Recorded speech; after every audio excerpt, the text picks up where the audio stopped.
With the chaos, the parity, the top 25 poll, where we are. You mean how the SEC turned into the Big 12? What is going on? All of a sudden? What is this life right now? It's crazy. On our show, we've done this list of teams that could win the SEC. Yeah. And we're like, wait. That's supposed to be the Big 12 where there's 10 teams that can win it. But it is wild because, you think about what happened with Florida and Texas over the weekend. Texas was the number 1 team in the preseason. Yeah. Penn State was the number 2 team in the preseason. They lose to UCLA. Nothing makes any sense anymore. But I think part of it is, if you listen to the economists when all those court cases were going on, they said if you pay the players, the talent will actually spread out a little bit, because that's just basic economics. And it sure has. And so instead of there being just this Death Star atop the SEC, whether that's Alabama or Georgia or LSU some years, there's not. And Alabama's going to go to Missouri. Missouri's only a 3-point underdog, 3.5-point underdog against Alabama. Can you imagine an Alabama-Missouri game with a 3.5-point spread? If I'd have told you that in 2012 when Missouri joined the league, you said we're crazy. And then Texas A&M's undefeated, and this is normally the point where Texas A&M falls off the cliff, but they don't look like they're going to fall off a cliff. LSU's about to play South Carolina. South Carolina went into the season with playoff aspirations. If South Carolina loses, dead. If LSU loses, everybody's out on Brian Kelly. I mean, it's wild. I knew it would be fun when Texas and Oklahoma joined the SEC and you had all those teams join the Big Ten. I knew it would be interesting and we'd have some weird results. I had no idea we'd get this weird. Yeah, no question. Have we seen enough from Alabama to, I don't want to say write off the Florida State loss, but to dismiss that as an outlier? I am ready to. Now, but the problem is, and this is the part, the Alabama fans get mad because they say we're moving the goalposts on them. Oh, you said if we beat Georgia, it'd be fine. And then you said if we beat Vandy, it'd be... It's not that. It's that Alabama's schedule just happens to be really hard.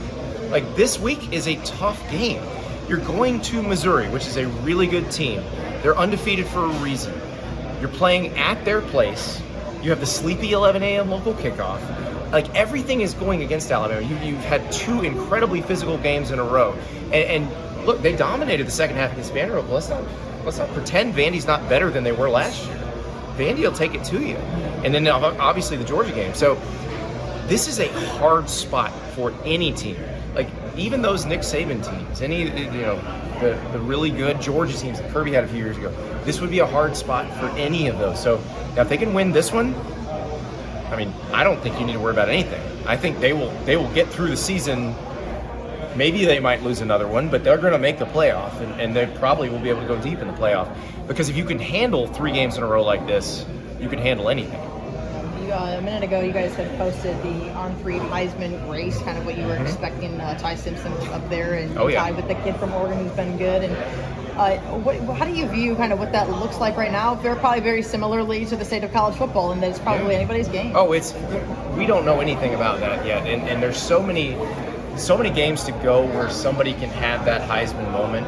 But it's interesting because Bo Pribula's played really well for Missouri so far, the quarterback, but he hasn't really played anybody that you're like, okay, if you ball out against them, you're on the list. Well, guess what? If you do that against Alabama, you're on the list. Ty Simpson, what he did on 3rd down against Georgia, that gets you in the Heisman race, no problem. And if he goes to Columbia, Missouri, and leads them to a win there, and then beats Tennessee, then by all means. But what if Joey Aguilar comes into Tuscaloosa and has a great game? That's the thing. There's so many guys that could jump into this thing. There's a lot of fun quarterbacks that were not the ones we thought were going to be the great ones. We went into the season assuming it'd be Arch Manning and DJ Lagway, and those guys have not played well. But then Joey Aguilar's been awesome for Tennessee. Ty Simpson's been awesome for Alabama. Dante Moore has been one of the surprises of the year at Oregon. So I think this is going to be one of the more fun Heisman races because maybe there's somebody who just separates, but I kind of hope it's one of those years where somebody just blows up, week 10, week 11, and then we get a neck and neck race because we haven't had one of those in a while.